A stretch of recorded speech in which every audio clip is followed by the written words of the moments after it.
Bienvenue sur 13e rue pour de nouveaux faits Carl Zéro, une nouvelle fois aux États-Unis. Et oui, ce grand et beau pays m'attire inlassablement car il nous a donné les fast-foods. Vous savez, cette nourriture rapide qui fait grossir à n'en plus finir.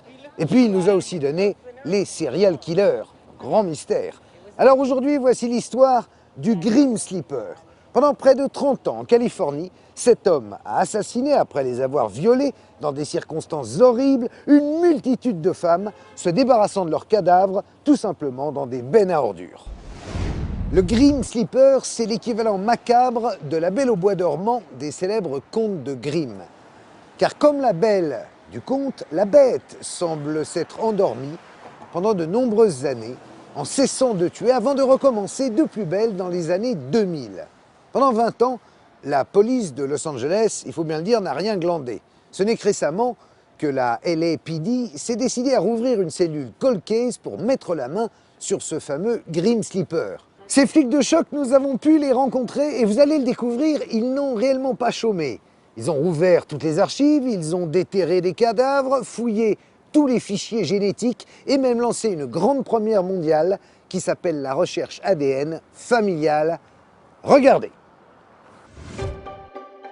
When he was driving, he just went like boom and shot them. You know, people get shot around here, you know, like a normal neighborhood, but...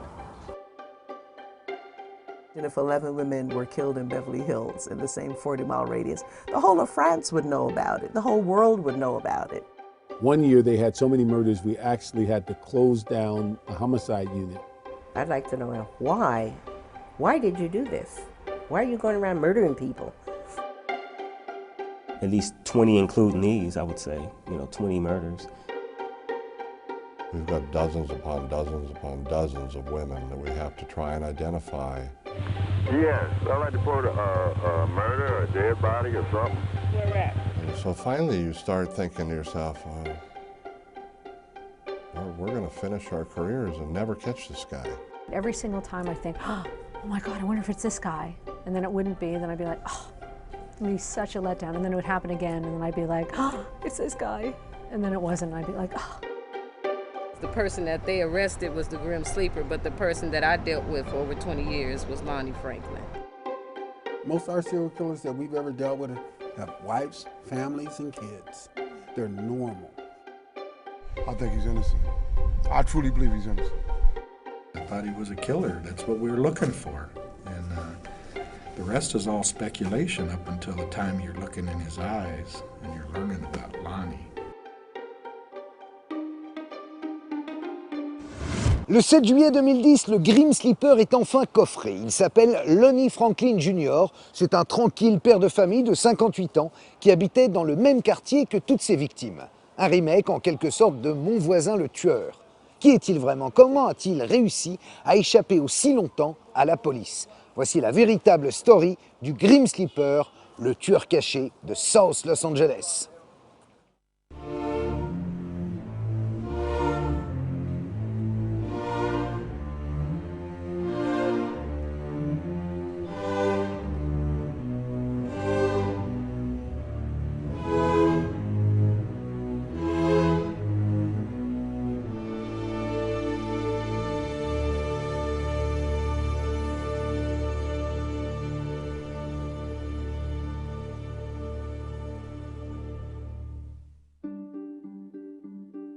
Los Angeles, South Central. Loin d'Hollywood, c'est ici qu'on habite quand on est noir et pauvre dans la cité des anges. Dans les années 80, South Central, c'est surtout la capitale mondiale du crack, des gangs et de la mort violente. Alicia Alexander a grandi ici, au coin de Western Avenue et de la 69e. Ce 11 septembre 1988, elle vient d'avoir 18 ans. 22 ans plus tard, son père a toujours mal. That night, telling me she was going to the store, and that was the last time we spoke to her, and that was a blow in itself, to say something of that sort to your daughter, and that come on home and be back, and hope that she would make it back, and she didn't. Son corps a été retrouvé quelques blocs plus loin sur la Western Avenue, au coin de la 43e, dans une allée, cachée sous un matelas. Elle était nue, on lui avait tiré dans la poitrine. C'est à peu près la seule chose que ses parents ont su pendant près de 20 ans. They came with I would say, the position of a police officer, you know, not showing no emotion, you know, not showing any feeling whatsoever. Just came in and sit down and told us exactly what they had found and where they had found her. And when I'd call to try to find out information, they would give me to run around, you know, downtown, wherever this number, the detective at the time was supposed to have been handling it. I could never get him, you know. And I'd tell him what case, you know, my daughter's name and everything, and they said, well, he's not here, and, you know, we don't handle it. He has to handle it. Poor people as a general, that they take less interest in dealing with the street elements. They associate it as being a street type function, and that this is something that had happened, and if we find out, if we get some evidence or get something there that gives us a clue, fine. If not, they cold file it, and that's pretty much what happened. Comme beaucoup de filles du quartier, Alicia s'était fait avoir par le crack. Elle sortait tout le temps, était transformée en zombie. Ses parents ne savaient plus quoi faire. À l'époque, vivre à South Central, c'était vivre en enfer. Growing up in that area and being around there and all the way up until 20 years on the police department, it's hundreds. It's hundreds of girls. And it's because of the crack era. I don't know if you're familiar when crack hit in 1983. It really hit that drug, you know, you need a hit every 15 to 20 minutes. So go out, make some money real quick, $5-10, go to the narcotics dealer, buy from him, take a hit, you're back out there. It was pretty bad. You know, that's how come you see so many people now with the black gates, bars, you know, to close off the yards because there was drug sales in the street. There were prostitutes, stealing cars, all different kind of things were here 20 years ago. It's very bad. It was the most violent period in the city's history. That the number of homicides, the number of assaults, the number of shootings, they were all over the top. One year they had so many murders, we actually had to close down the homicide unit to allow them to work on existing cases and allowed other divisions to pick up the cases that were coming in as fresh cases. À l'époque, les flics sont dépassés et détestés, jusqu'à l'affrontement, les fameuses émeutes de South Central. Il y a la drogue, les gangs et régulièrement des cadavres de femmes retrouvés dans des allées sombres et des bennes à ordures. Ce n'est qu'au bout de 11 morts que le LAPD se dit que c'est peut-être un peu louche. Un serial killer se balade à South Central et personne ne réagit vraiment. The message they were getting is like, well, black women in South LA, you know, what else is new, kind of thing. You can imagine if 11 women were killed in Beverly Hills in the same 40-mile radius, the whole of France would know about it, the whole world would know about it. Margaret Prescott devient la Angela Davis de South Central. Pour prévenir les habitants du danger, elle distribue des tracts, des portraits robots, organise des sittings devant les QG de la police. Un premier tueur est arrêté, mais les enquêteurs se rendent vite compte que plusieurs serial killers sévissent en même temps dans le quartier. Notamment un qui aurait violé et abattu 8 femmes, toujours de la même manière. It was like the killer was driving and he leaned over and shot the victims, and because they were all shot like right around here. So it almost seemed like when he was driving, he just went like boom and shot them. Le LAPD finit par arrêter un suspect, un flic, Ricky Ross. He was caught with a prostitute around the area where the women were killed. They called me, they said, we're sure that we've nailed this guy. We wouldn't arrest one of our own if we've got the ballistics on him. Made a big deal, again, another big press conference. And about a month later, he was released, a month, maybe 2, and said they made a mistake with ballistics. I can't tell you. I mean, it was bloody outrageous. Basically, at that point, the detectives moved on, and they went on to other things, and they thought in the back of their minds that they still had caught the killer. Ce n'est qu'en 2007 que le LAPD se met vraiment sur la piste de ce meurtrier. Oh, pas parce que les flics de LA ont soudain des remords en se disant « Merde, on aurait pu travailler avant ». Non, c'est parce qu'ils viennent de découvrir de nouveaux meurtres, de nouvelles victimes, violées puis abandonnées de la même façon dans des poubelles, dans les allées sombres de South Central. Sur leurs cadavres, on retrouve toujours la même trace ADN. Alors un groupe cold case est monté pour retrouver ce serial killer en vadrouille depuis si longtemps. Une cellule spéciale qui travaille dans le plus grand secret. Le LAPD ne veut surtout pas communiquer. Et ces mecs-là, quand ils veulent pas parler, eh ben, je vous jure qu'ils parlent pas.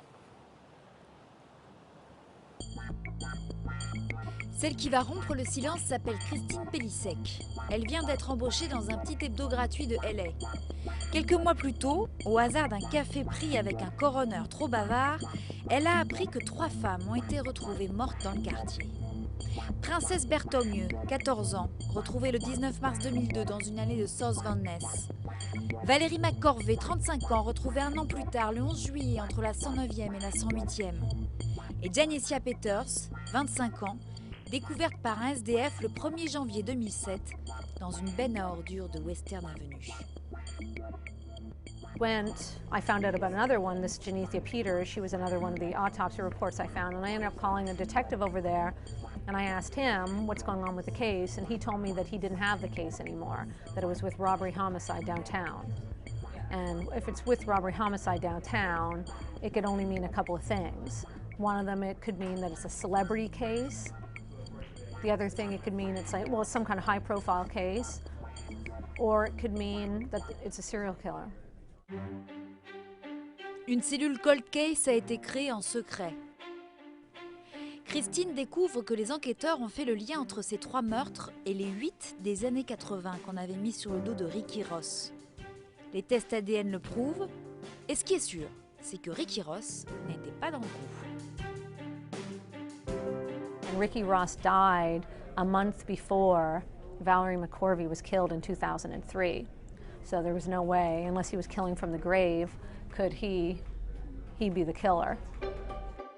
Un serial killer serait donc en activité à Los Angeles depuis 1985. Il aurait tué Debra Jackson, 29 ans, hôtesse de bar, retrouvée sous un tapis dans une allée de la South Vermont Avenue. Un an plus tard, un peu plus loin, sur la même avenue, avec la même arme, c'était Henrietta Wright, 25 ans. 2 balles dans la poitrine, la manche d'une chemise d'homme enfoncée dans la bouche. 6 mois après, Barbara Ware, 23 ans, était retrouvée dans les poubelles d'une allée, même arme. À quelques mètres de là, le 16 avril 87, on découvre le cadavre de Bernita Sparks, 25 ans, dans une benne pleine d'ordures. Un an après, un soir d'Halloween, Mary Lowe, 26 ans, est retrouvée dans l'allée d'en face, une balle dans la poitrine. Puis c'est Lacrissa Jefferson, 22 ans, en janvier 88. Sur son cadavre, un matelas et un torchon sur lequel on a écrit le mot sida. Enfin, 9 mois plus tard, c'est la même arme qui tue Alicia Alexander. 10 victimes en 25 ans et un étrange espace de 13 ans entre les meurtres. We had a 13-year break from 1988 to 2002. There was that 13-year gap, and the question was, why was there a gap? Like, what was he doing during that time? I mean, you know, the detectives, all of us were trying to figure out what was it? Was the guy in the military? Like, did he go overseas and then come back every once in a while? Christine tient son scoop, reste à trouver un nom au tueur. My editor wanted to name the killer, and so she wanted to come up with a name, and so we kind of batted around different names, and we came up with the Grim Sleeper. I was half kidding when I was doing it, and then when she just grabbed onto it when I said it, and I was like, oh my God, no. Le Grim Sleeper, le tueur qui s'est endormi comme la belle au bois dormant des contes de Grimm, fait la une du journal. Pour les Alexander, c'est un coup. 22 ans après la mort d'Alicia, les flics ne leur avaient toujours rien dit. Ils n'étaient prévenus de rien. It was in the paper first, and my daughter's picture was in the paper, and I read it. And I was afraid to read it. I was scared, and I wanted to read it, but I was afraid to read it, but I read it anyway. And I let my husband read it to see, you know, our whole family. It seemed like they just totally forgot about us. Même choc pour Diana Ware. Barbara, sa belle-fille, est morte il y a 20 ans. Elle découvre que c'est un serial killer qui l'a tuée en allumant la télé. I was angry, yes, because I said, why didn't I know about this? I have to see it on TV. And his comment was, we didn't know how to get in touch with you. And I said, that's not so, because if you were looking for me for something else, you could have found me. I wasn't hiding. My name was still where, you know, and you could have found me. But when you have someone out there that's doing it over and over again, and you know that it's the same person that did this, then it's, you know, it's sick. And sure, it hurts. I mean, here he is doing it again. Un serial killer est en activité à Los Angeles, les médias s'agitent, les fans de mystère commencent à faire l'enquête eux-mêmes. I started getting a lot of calls from people, you know. Some of them, you know, valid, other people were a bit off. You know, I was getting emails from psychics and, you know, women who thought their best friends were killers and wanted to bring me forks with their friend's DNA on it. So I ended up meeting her in a park, and she gave me a cup, and in the cup was a napkins full of the guy's semen. And so I ended up, it was such a hot day, I ended up calling the detectives. I was like, I have, you know, can I bring this down to you? And they're like, oh, yeah. And so I ended up, I couldn't meet Kilcoyne, so I ended up having to put it in my fridge for the night. It's disgusting. La cellule spéciale du LAPD regroupe tous les cas similaires et commence à établir le profil du tueur. Les victimes ont toutes été retrouvées dans un même cercle, un même périmètre, au sein du même quartier. Donc, le Grim Sleeper habite probablement dans ce quartier. Mais comment remettre la main dessus? Après tant d'années, après tous ces meurtres, toutes les pistes vont être explorées une par la police. Yes, I'd like to report a murder or a dead body or something. Il y a d'abord cet enregistrement, celui d'un appel à la police.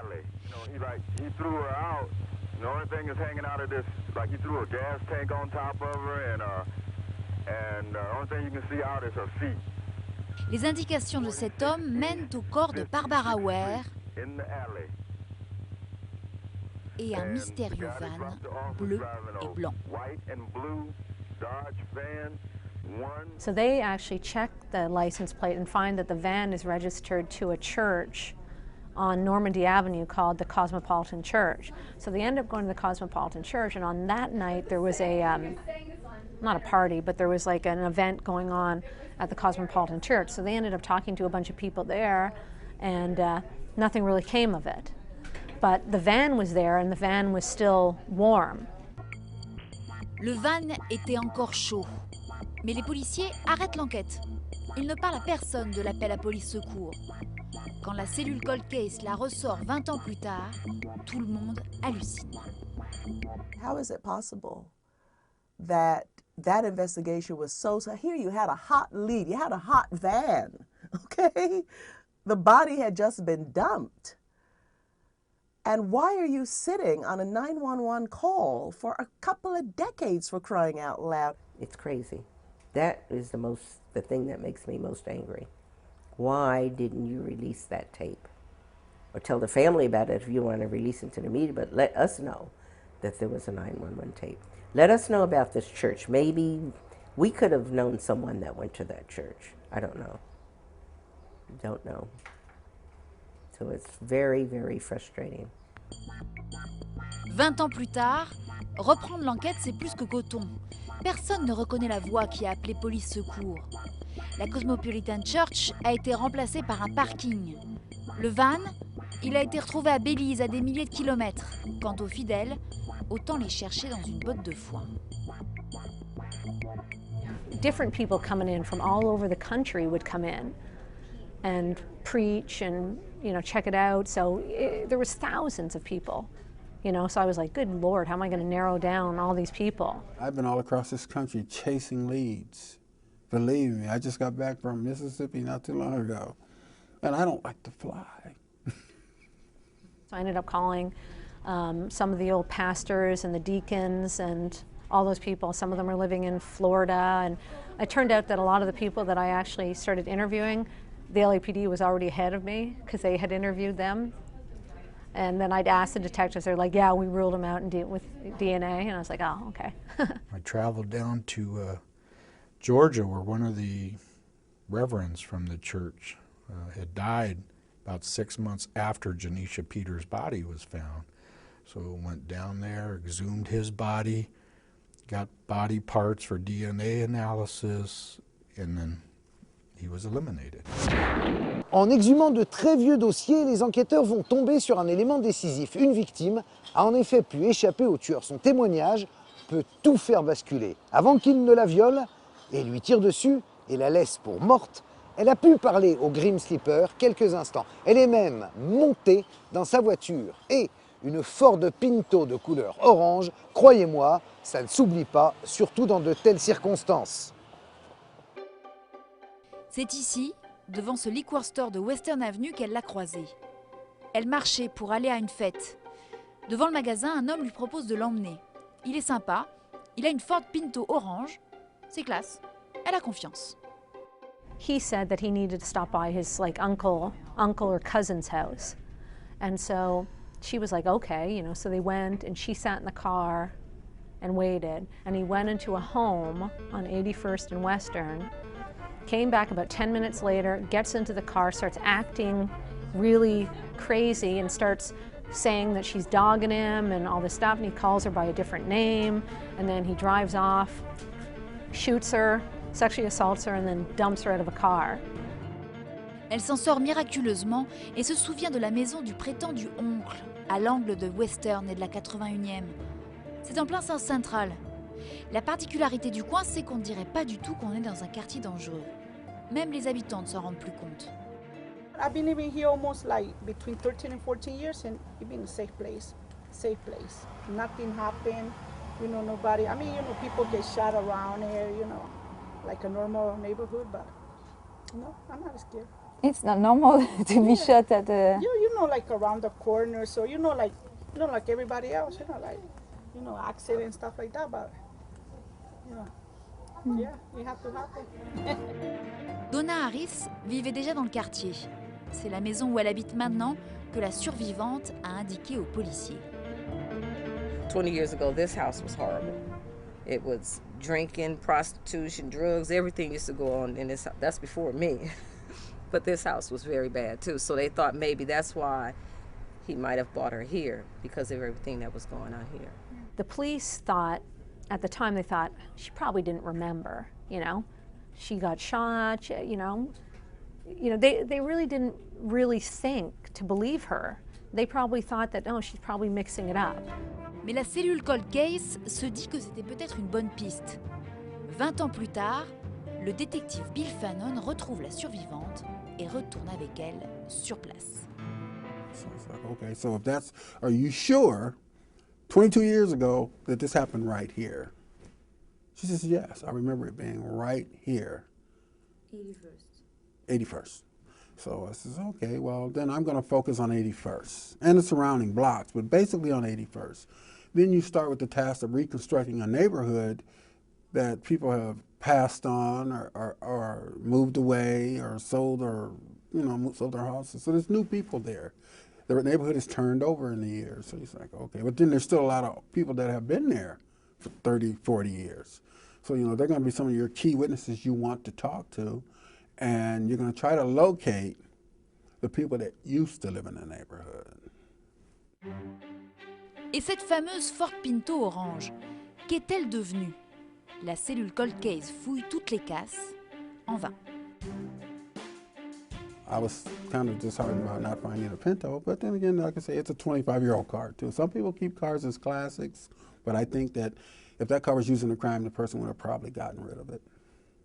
You'd be surprised. We have a box full of old Pintos we've looked through. Oh yeah, a box.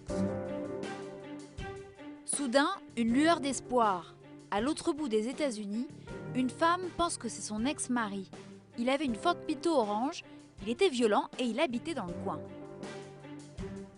It had an orange Pinto that he set on fire on a freeway for insurance purposes, and just things that would trigger it. We're thinking, well, this looks pretty good.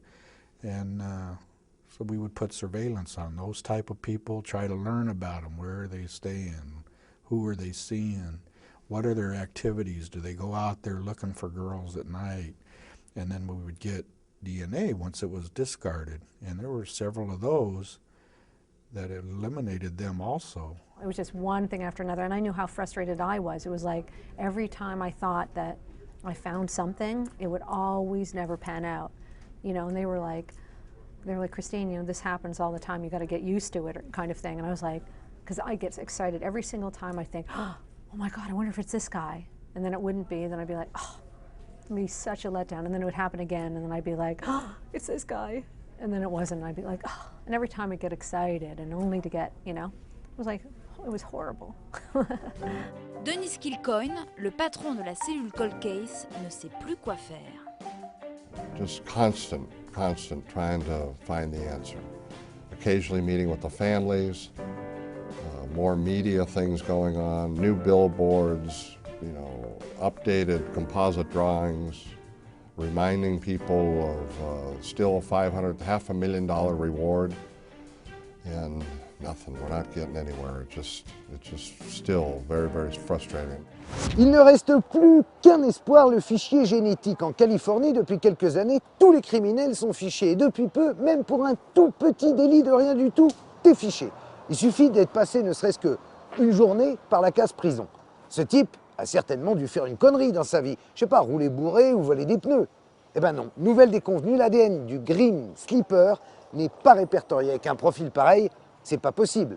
Même sans empreinte ADN prélevée, il a bien dû se faire serrer une fois quand même.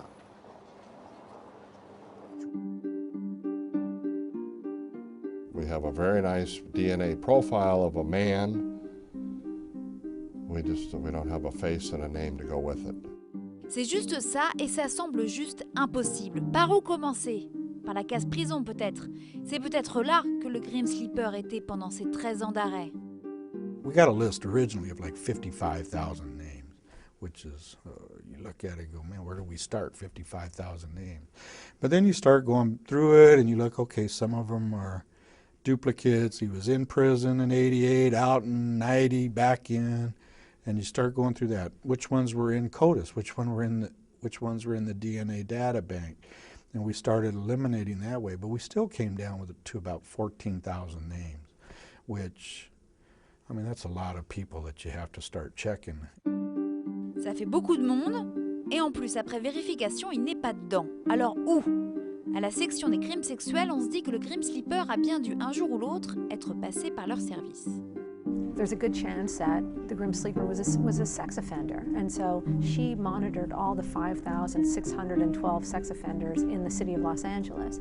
And so she looked to see, of all of the 5,612 sex offenders, how many of them had not been swabbed for DNA. So one of the guys that they showed up at the door was a 72-year-old insurance adjuster named John Floyd Thomas. Le petit vieux tranquille donne un échantillon de sa salive sans faire de manière. 3 mois plus tard, surprise. His DNA matches to like 4 or 5 murders back in the 70s of elderly white women living in Los Angeles. And they believe that he was responsible for another series of rapes that occurred in another area of Los Angeles, and it was known as the West Side. That person was known as the West Side rapist. Le gentil courtier en assurance serait en fait le tueur en série le plus prolifique de l'histoire de Los Angeles. 25 viols et meurtres de petites vieilles dans les années 70, puis tout d'un coup, plus rien. For him, what made him stop, apparently, was the fact that he got a good job and just whatever. But I mean, he was a vicious, vicious killer. Like, I mean, he attacked this 4-year-old woman and snapped her ankle, like so bad that like you could see bone coming out of her ankle. He was like a violent, you know, sexual predator, and killed, you know, a lot of his victims. And he just, you know, all of a sudden stopped when he was 89. I guess he would have been in his 60s at that point. Maybe he was too old to kill. Le problème dans tout ça, c'est que le Grim Sleeper, lui, court toujours. Au siège du LAPD, on frôle la dépression collective. Les enquêteurs sont au bout du rouleau. So you're back to square one, so it could be very frustrating. We were at that for 3 years. We've got a $500,000 reward for the community to call us with the information, and no one's calling. So you kind of scratch your head over that, you know, Everybody's upset at us, everybody's mad at us for one reason or another, but yet no one calls. 3 years, only this case. So, I mean, it's consumed a lot of your life. I mean, it's consumed, you're always thinking of these people, you're always thinking of this case, you're always thinking of, well, what else can we do? What else? Especially when we were running into the dead ends and what else can we do? You know, well, did we try this? Or, you know, what else is it? Did we miss something with the evidence? You know, maybe we go back and re-examine that, or let's go back and talk to this person. Sometimes I wake up with it. You might say, oh God, he's just totally engrossed in this. But I had a mission, and this is the only case I've ever thought about going home. You drive home thinking, okay, did I cross my T's, dot my I's? Did I do everything I should have done? So finally you start thinking to yourself, well, we're going to finish our careers and never catch this guy. C'est alors que le détective Kilcoyne entend parler d'une méthode d'investigation, ma foi, révolutionnaire, l'ADN familial. Personne à ce moment-là ne l'a encore utilisé. Le principe, c'est qu'on peut retrouver un homme grâce à l'ADN de son père, de son grand-père, de son arrière-grand-père ou de son fils. L'État de Californie est le premier à pouvoir utiliser cette méthode. Et comme en Californie, on peut désormais avoir son ADN fiché rien que parce qu'on a signé par exemple un faux chèque, les chances de débusquer le serial killer s'en trouvent démultipliées. Mais attention, trouver le meurtrier par le biais de sa famille, qui elle n'a rien fait, c'est limite côté droit civique. Ça a l'air aussi simple qu'une recherche sur Google. On entre l'empreinte ADN de celui qu'on cherche, on la compare à tous ceux qui ont été fichés. Si le frère, le père, le fils du criminel est dedans, on retrouve le méchant. La technique fait rêver les flics du monde entier, et ce sont les gars de la cellule Grim Sleeper qui vont les traîner. I have to do a lot of formal letters and requests, because there's different bureaucracies involved, different city level, state level, all these different things have to be addressed.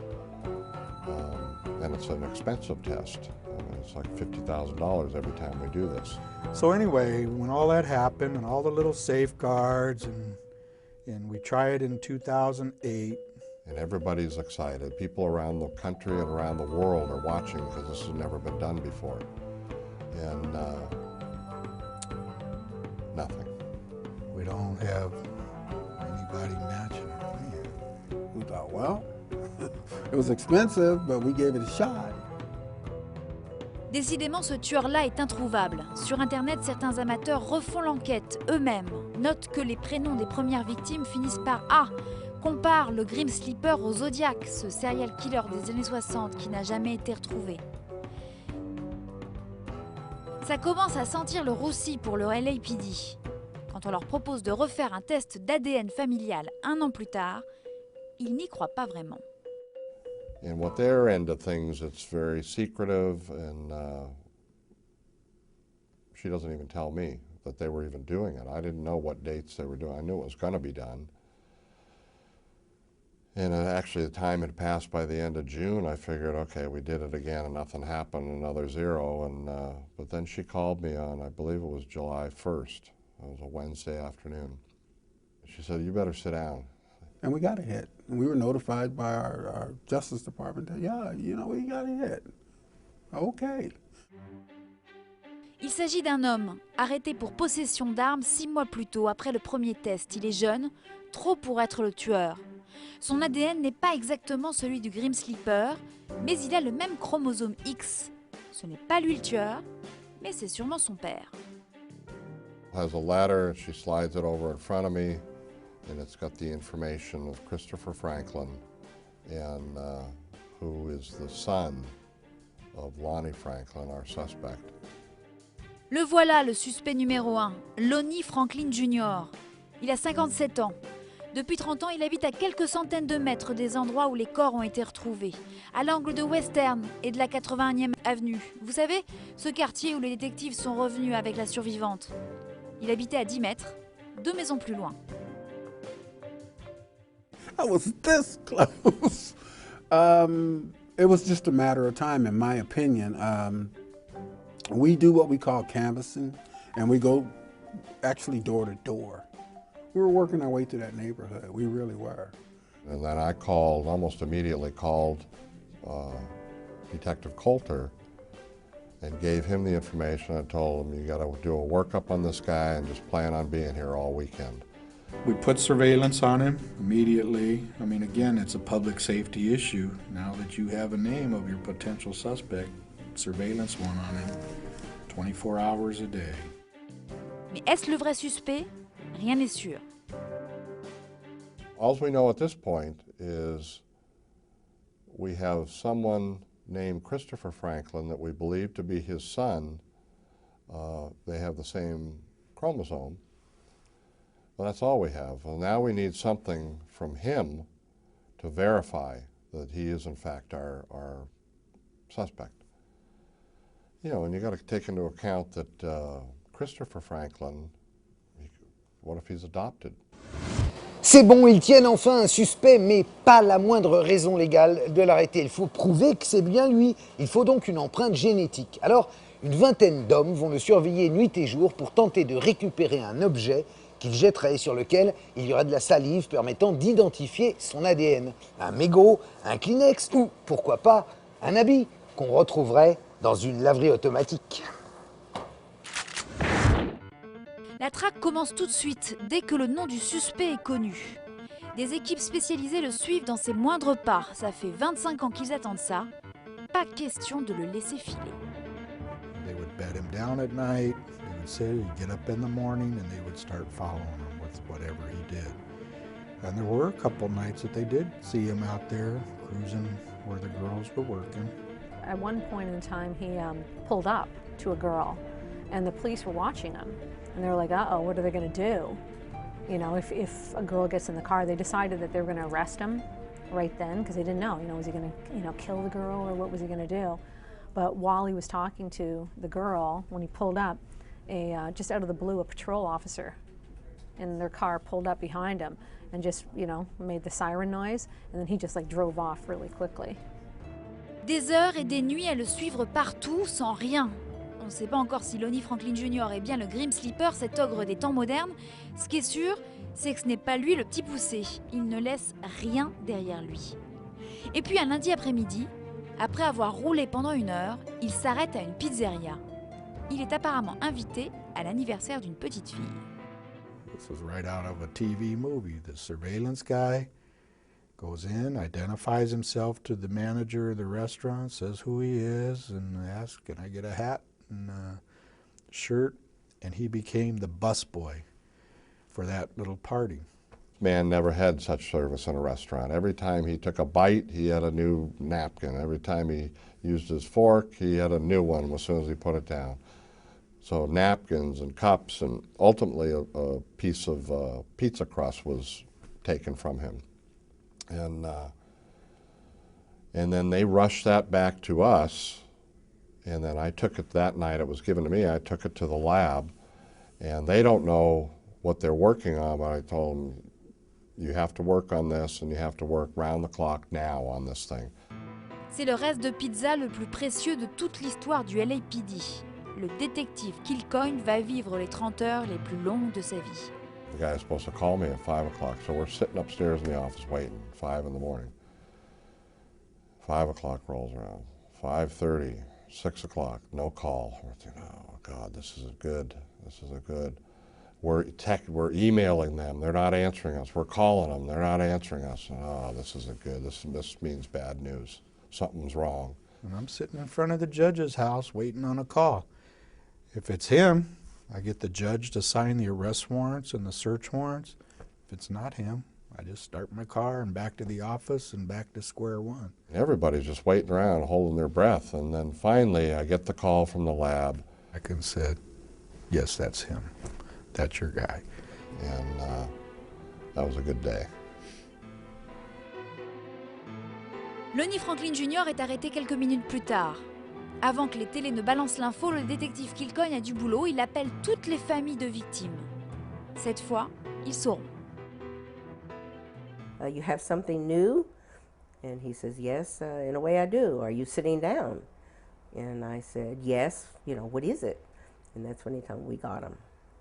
And I said, what did you, we got him. I says, oh my God. Are you sure? Yes, we're sure, because, it's disbelief.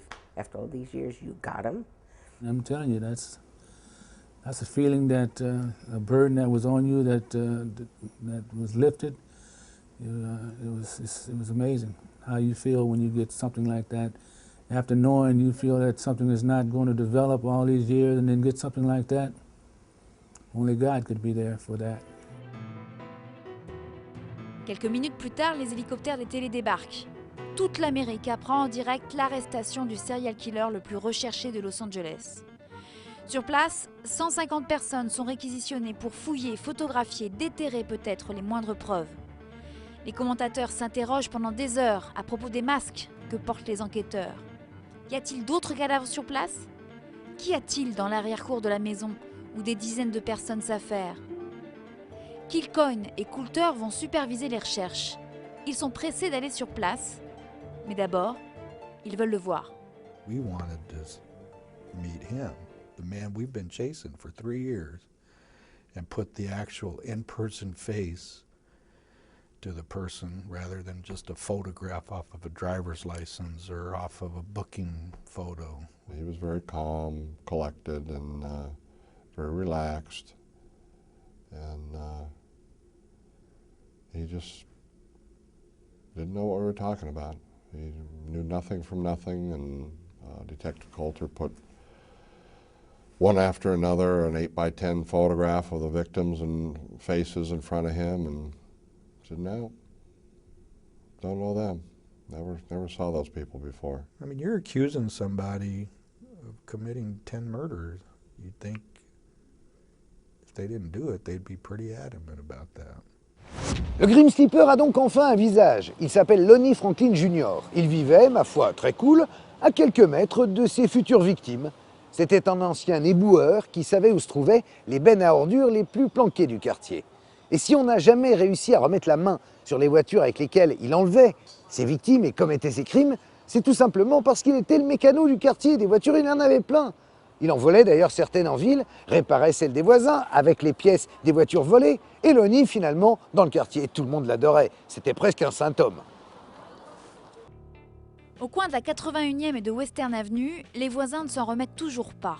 Pendant 3 jours, ils ont vécu en état de siège. And we couldn't get out, like in the afternoon you can get out. But in the morning at 8 o'clock, nobody could get out. Because everything, it was blocked all the way over there. Well, like we were living next to a serial killer, like all of our time. Leur quartier tranquille est devenu la rue du monstre. Plus personne ne veut acheter dans le coin.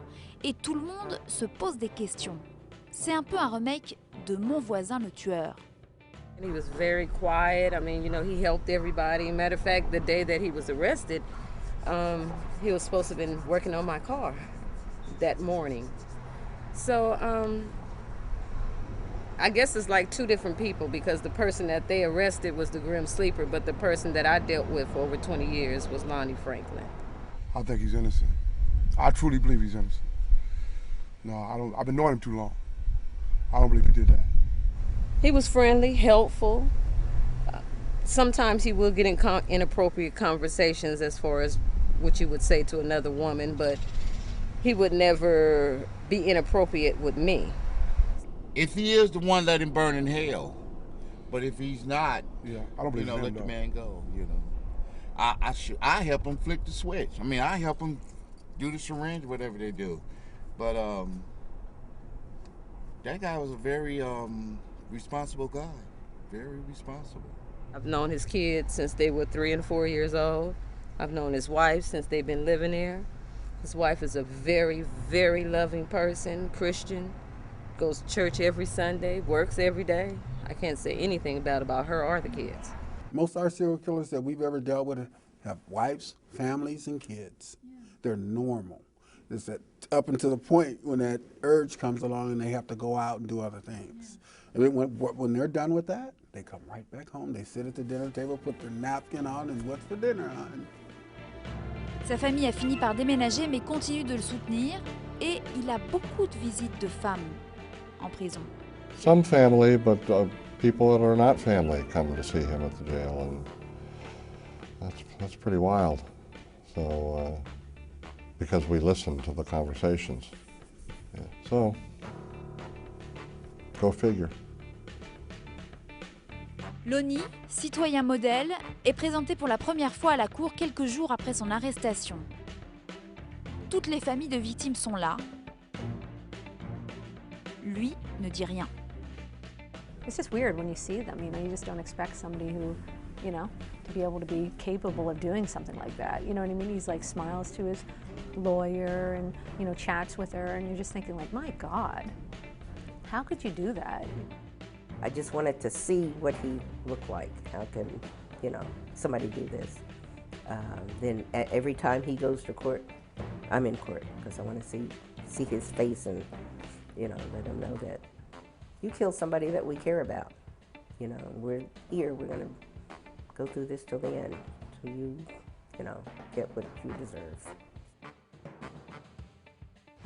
Le tueur est donc trouvé, mais l'enquête, elle, est loin d'être terminée. Suite à l'annonce de son arrestation, des centaines de cas vont échouer sur le bureau des enquêteurs. Le Grim Sleeper n'aurait donc pas tant dormi que ça pendant ses années de sommeil. À la barre et face aux détectives, Lonnie Franklin fait le muet. Mais les 3 jours de fouille de sa maison parlent pour lui. We've got over 800 items of evidence, whether it be photographs, firearms, jewelry, cameras. We're sorting through all of that stuff in the hopes that we can identify other victims. Again, Dupree mentioned missing persons. Lonnie Franklin was a sanitation driver, drove a trash truck. He's dumping bodies in dumpsters. Do you think maybe some of those could have ended up in landfills? I don't know, maybe. Probably a good probability. Will we ever find them? I don't know. D'après le témoignage de la seule survivante, le Grim Sleeper avait l'habitude de photographier ses victimes après les avoir tuées et violées. Or, sur place, les policiers ont trouvé des centaines de photos de femmes, des polaroids. We've got dozens upon dozens of women that we have to try and identify from very provocative photographs. And I don't know. We don't know who they are. I'm sure he's done others. It's just a case where there's a lot more. At least 20 including these, I would say, 20 murders. These guys don't stop for a long period of time. If they can get away with it, they keep doing it. The first known victim was in 1985, right? So he was 35 years old. I don't believe that was his first victim. Most, serial killers start early. So I'd find it hard to believe, that he didn't kill earlier. And he did spend some time in Germany, in the early 70s. So, did he start killing back then? Lonnie Franklin Jr. n'a ensuite jamais quitté sa maison à l'angle de Western et de la 81e. Les enquêteurs sont certains qu'il ne s'est pas arrêté pendant 13 ans. Il aurait juste fait de plus en plus attention. Ses dernières victimes, il les a violées avec un préservatif. Ce sont des traces de salive qui l'ont trahi.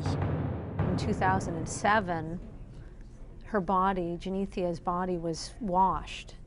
And the only way they found the DNA was on the twist tag on the garbage bag that he disposed her in. That's where they found it. He probably had it in his mouth, not thinking, probably the twist tie in his mouth, tying up the garbage bag, grabs it out of his mouth, ties it up, chucks it. I think that's exactly what he was doing. But then he never thought that they checked the twist tie. I think he was getting smarter. Obviously, stories had come out in 2006 that there was a serial killer out there. So, he probably knew, and my God, there was a billboard 4 blocks down from his house. He must have seen that. One of the gals that one of the detectives talked to said that she was riding in the car with him one day and commented about, man, I wish I knew who that guy was because I'd turn him in and get that money. And he just laughed. He said, they'll never catch that guy. Son procès n'aura pas lieu avant 3 ans. En attendant, les familles des victimes viennent à chaque audience. Ils ne se connaissaient pas, mais à force de militer ensemble pour que l'enquête avance, ils sont devenus proches, très proches. Depuis l'arrestation de Lonnie Franklin, les rapports avec les détectives sont même quasi devenus amicaux. Les audiences préliminaires sont prévues pour fin janvier 2011 Ça sera une sorte d'avant-procès. Les enquêteurs promettent d'y faire des révélations. Lonnie Franklin, lui, garde toujours le silence. What was he doing during that time? I mean, he was obviously killing when he was married and when he had kids. And what was the trigger? Was it because he lived on that street and crack was really available? I mean, some people think that he might have had a crack addiction back then. Did that fuel it? You know, although he did live like around South Los Angeles. I mean, his family lived in the area, so, you know, but what started him to do it? Why did he do it? You know, there's so many questions. I'd like to know why. Why did you do this? Why are you going around murdering people that you don't know? I mean, as far as we're concerned, you didn't even know them, so why are you murdering them? It doesn't make any sense. No sense. I mean, you have a daughter. How would you feel? You know, this is, if I could have a talk with him, these are the things I would say to him. You know, you have a child. How would you feel if someone did this to your child? Just think about it. I want all the young girls that he killed to have closure. I'll never have closure. But I want them to have closure, to know that what he did to them, he got punished for it. I just want satisfaction of knowing that that happened. And if I can live to see it happen, I'm waiting on that day. Alors vous me direz, combien de femmes a-t-il pu tuer, violer ainsi, en les abandonnant ensuite, abandonnant les cadavres dans des poubelles, des bennes à ordures? Qu'est-ce qui l'a amené à devenir le Green Sleeper? Pour l'instant, impossible de le savoir. Lonnie Franklin Jr. ne parle pas. Quant à son avocate, elle a refusé de nous répondre. Son procès devrait avoir lieu en 2013. Il plaidera évidemment non coupable, mais risquera bien sûr la peine capitale. Bonsoir.